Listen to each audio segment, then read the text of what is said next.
Hey everyone, how's it going? I'm Sam again, and today I thought I'd make a video about ICD shocks. In particular, sort of how to bounce back from ICD shocks as quickly as possible. Now I've had quite a few now, and one of the things I've realised is ICD shocks generally are very random. Now, this is different. If you were doing a really high intensity exercise and you had a shock, well, you've got, a really good reason why that probably happens. All of mine have been at different times, doing different activities, no real rhyme or reason. But what can happen with shocks, they are random, and you can start to build a picture in your mind and start to link shocks to a certain activity or location or even time. And you become anxious and fearful about those things. I'll give you an example. I was shocked twice within about a week, and I was doing the same activity. It was the end of the day. I laid down on the sofa to watch a bit of TV and unwind, and one evening I was shocked completely randomly. It was an appropriate shock, so it did its job. Anyway, fast forward a week later, I'd plucked up the courage to lay on the sofa again. I'll watch a bit of TV, and you won't believe it, but I was shocked again. Another appropriate shock, completely out of the blue. But what I started to do in my mind was I built up a lot of anxiety and fear about even going anywhere near my sofa. And more than that, I started to associate laying down with shocks, and I was very anxious, very fearful, to the point where at night I started to sleep upright in a chair to avoid receiving any more shocks. Now, I did this for a couple of weeks, and I slept horrendously, as you can imagine. I was probably only getting a few hours each night, and it got to the point where I was absolutely exhausted, and I just had to go and crash on the bed.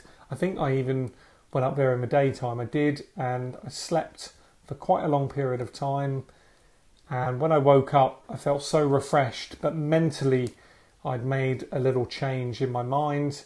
I'd gone to sleep, laying down, and I hadn't received a shock. Now, funnily enough, I was speaking to a guy very recently, and all of his shocks have occurred at home, and he was starting to worry that there was something about being at home that was causing him to have shocks. But when we had a chat and broke it down and discussed it, he works from home, he rarely leaves the house because he's fearful of something happening with his ICD. So statistically, something is most likely to happen whilst he's at the house, because that is where he is all of the time. So again, you can just really start to build up, mentally associate a location with your shocks. Other things that have helped, keep relaxed when out and about. I've ditched my heart rate watch. That was one of the best decisions I've ever made.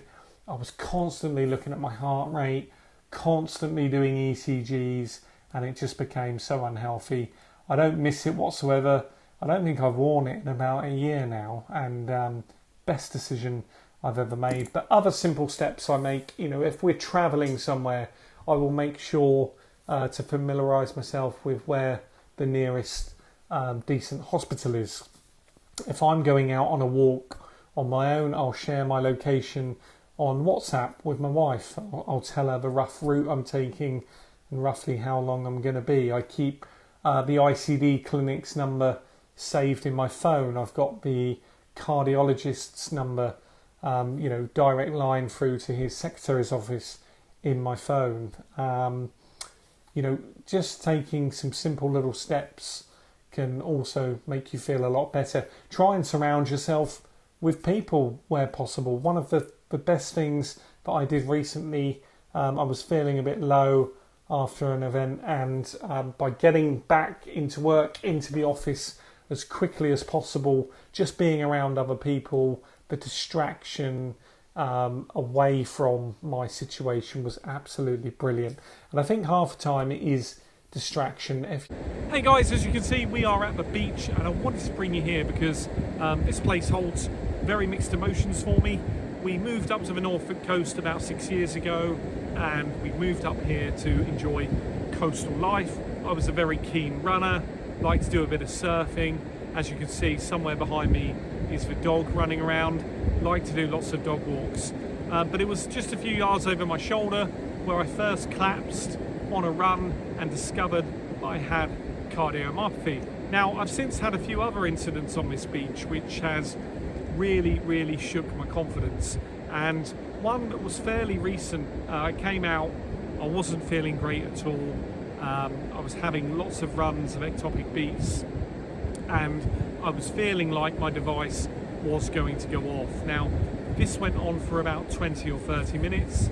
Eventually, I managed to get myself home and felt very relieved when I got in the door, but my anxiety levels were through the roof. Now, I sat down for an hour and I made a conscious decision that the very next day, in fact, it was the very next morning, I came back out and I did this same walk again. Even though I'm not going to lie, I was very scared.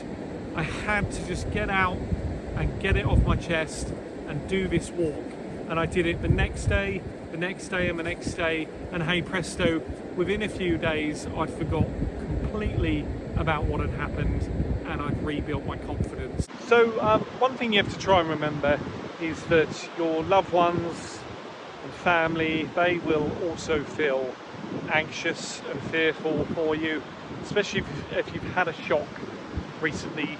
Their emotions, their nerves and anxiety is also going to be on edge. It probably affects them just as much as it does us. If not, it's probably worse sometimes, because they feel absolutely helpless and there's nothing they can actually do. So I don't go too gung-ho when I come out. I always make sure to share my live location through WhatsApp with my wife. I always tell her where I'm going, roughly how long I'm going to be.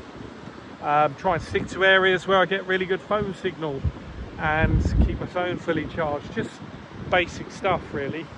But, you know, as much as I consider their feelings and emotions, I do have to try and get back out and be independent as soon as I possibly can. And the sooner you can get out and start doing stuff again, the sooner you can start to disperse some of those anxieties and fears. They'll always be there in the back of your mind. They won't ever go away completely, but it really does help you to get the most out of day-to-day life. And look at that beautiful sunset over there.